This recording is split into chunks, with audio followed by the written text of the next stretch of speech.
3억 5천만 년 전 지구는 완전히 다른 세상이었습니다. 자동차만 한 노래기가 땅을 기어다니고 팔뚝만 한 잠자리가 하늘을 누볐죠. 지금 우리가 아는 작은 곤충들과는 비교도 안 되는 크기였어요.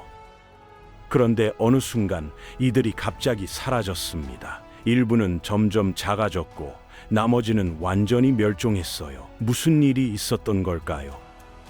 2012년 미국 캘리포니아 대학 연구팀이 3억 년에 걸친 1만 개 이상의 화석을 분석한 결과 충격적인 진실이 밝혀졌습니다. 단순히 환경만 변한 게 아니었어요. 이 거대한 곤충들을 노리는 새로운 사냥꾼이 나타났던 겁니다. 그럼 지금부터 이 거대 곤충들에게 무슨 일이 벌어졌는지 그 비밀을 하나씩 풀어보겠습니다. 아주 오래전 석탄기라는 시대가 있었는데요. 이때는 지구가 지금과 완전히 달랐습니다. 거대한 양치식물이 숲을 이루고 늪지대가 끝없이 펼쳐져 있었어요. 나무들이 죽어도 썩지 않고 그냥 늪에 쌓였는데 나무를 분해할 미생물이 아직 없었거든요. 죽은 나무들은 계속 쌓여서 나중에 석탄이 됐습니다. 그 과정에서 공기 중 산소가 엄청나게 많아졌어요. 지금은 21% 정도인데 그때는 35%까지 올라갔죠. 산소가 이렇게 많으니까 번개만 쳐도 온 숲이 불타올랐고 젖은 나무도 쉽게 탔습니다.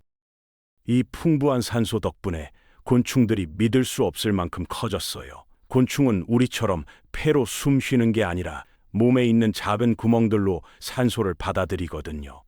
산소가 많으면 큰 몸도 문제없이 유지할 수 있었던 겁니다.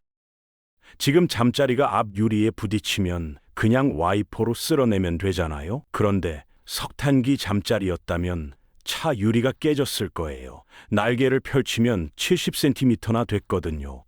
매 정도 크기였습니다.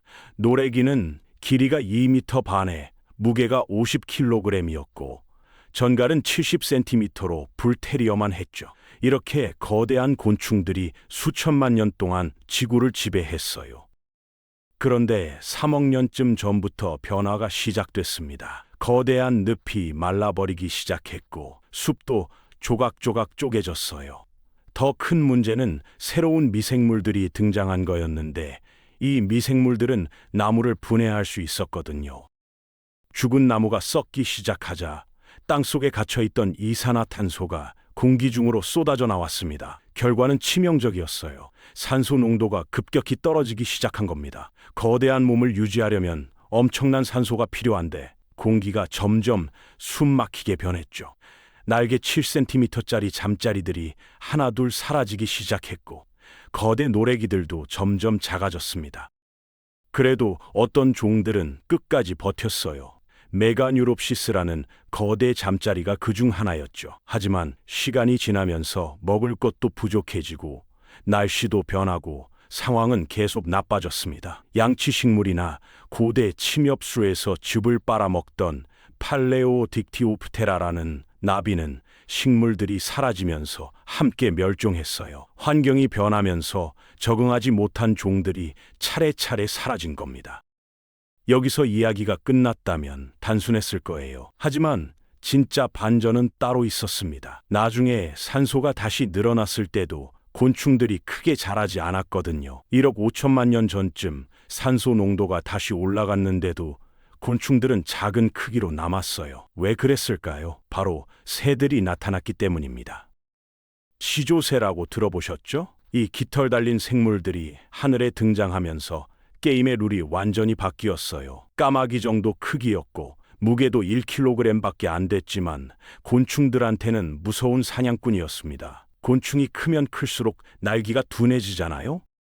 새들이 보기엔 큰 곤충이 훨씬 잡기 쉬운 먹이였던 거예요. 그래서 크고 느린 곤충들부터 잡아먹히기 시작했고 결국 크기보다는 빠르게 도망치는 게 더 중요해졌죠. 시간이 흐르면서 새들은 점점 더 날렵해졌고 9천만 년 전쯤에는 박쥐까지 등장했습니다. 낮에는 새, 밤에는 박쥐, 곤충들은 24시간 쫓기는 신세가 됐어요.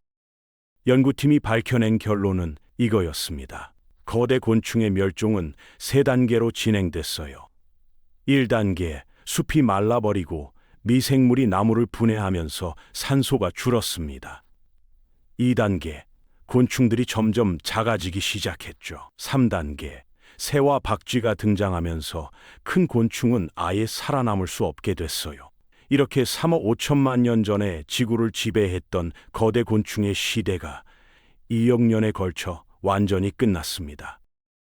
여기서 한 가지 재미있는 사실이 있는데요. 만약 지금 새나 박쥐 같은 포식자가 없다면 곤충들이 지금보다 2배에서 3배는 더 클 수 있었을 거래요. 산소 농도는 똑같은데도요. 결국 곤충의 크기를 결정하는 건 산소만이 아니라 하늘의 사냥꾼들이었던 겁니다. 반대로 만약 석탄기 거대 곤충들이 타임머신 타고 지금 여기 온다면 아마 1시간도 못 버틸 거예요. 산소가 부족해서 질식할 테니까요. 그럼 반대로 당신이 석탄기 세계로 떨어진다면 어떨까요? 늪지대 한가운데에 서 있는데 발이 푹푹 빠지고 공기는 너무 산소가 많아서 머리가 어지러워집니다. 몇 번만 숨 쉬어도 산소 중독에 걸리죠. 이 세상에서 당신은 사냥감일 뿐이에요. 매 크기만 한 잠자리가 머리 위를 날아다니고 덤불 사이에서는 70cm짜리 거대 전갈이 기어나옵니다. 눈이 4개나 되고 가까이 가면 독침으로 공격할 거예요. 한 번만 찔려도 끝이죠. 반대편에서는 2m 넘는 노래기가 천천히 다가오고요. 물가로 피할까요? 절대 안 됩니다. 물속에는 오르토칸투스라는 고대 포식자가 사는데 길이가 3m로 거의 백상아리 수준이거든요. 빠르고 날쌔고 적극적으로 사냥하죠. 초기 상어인 데타칸투스도 있는데 1.8m리 상어가 당신을 먹잇감으로 보고 덤빌 겁니다.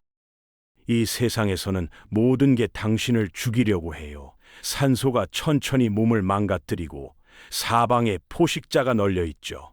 어떤 악몽보다도 끔찍한 세상입니다. 자, 이제 그 무서운 세상에 살았던 생물들을 좀 더 만나볼까요? 하늘에는 팔레오딕티오프테라라는 거대 나비가 있었는데 날개가 6개 달린 특이한 모습이었어요. 날개 폭이 40cm고 큰 건 55cm까지 됐죠.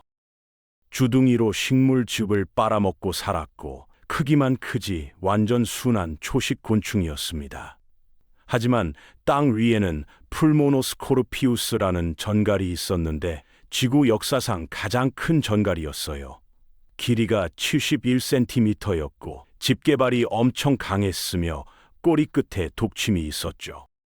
하늘의 최강 사냥꾼은 메가네우라라는 거대 잠자리였습니다. 날개 폭이 70cm, 몸 길이는 40cm로 송골매만 했어요. 눈이 거의 360도를 볼 수 있어서 위아래 다 살폈고 다리에 가시가 있어서 먹이를 확 붙잡았죠. 엄청 빠르고 민첩해서 급선회도 잘했습니다. 땅에서는 아르트로플레우라라는 괴물이 있었는데 역사상 가장 큰 노래기예요. 큰 건 2.6m에 무게가 50kg이었죠. 딱딱한 껍질로 몸 전체가 보호되어 있어서 거의 무적이었습니다.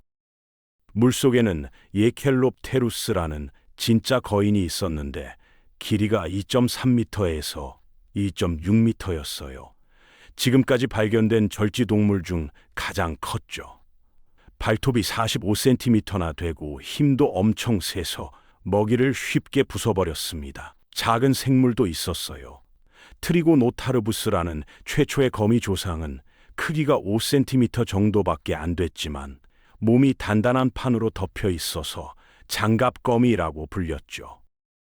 가장 신기한 건 레피도칼리스라는 벌레였는데 크기는 몇 밀리미터밖에 안 됐지만 별명이 엑스칼리버 벌레였어요. 온몸이 결정으로 된 갑옷으로 덮여 있었거든요. 완전 중세 기사 같았습니다.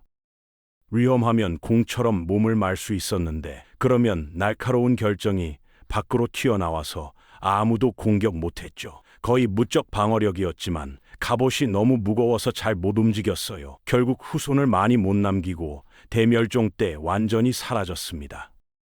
이렇게 석탄기에 거대하고 신기한 생물들은 시간이 지나면서 하나씩 사라졌어요. 환경이 변하고 산소가 줄고 새로운 포식자가 나타나면서요. 지금 우리가 보는 작은 곤충들은 그 거인들의 후손입니다. 3억 년의 시간을 살아남은 생존자들이죠.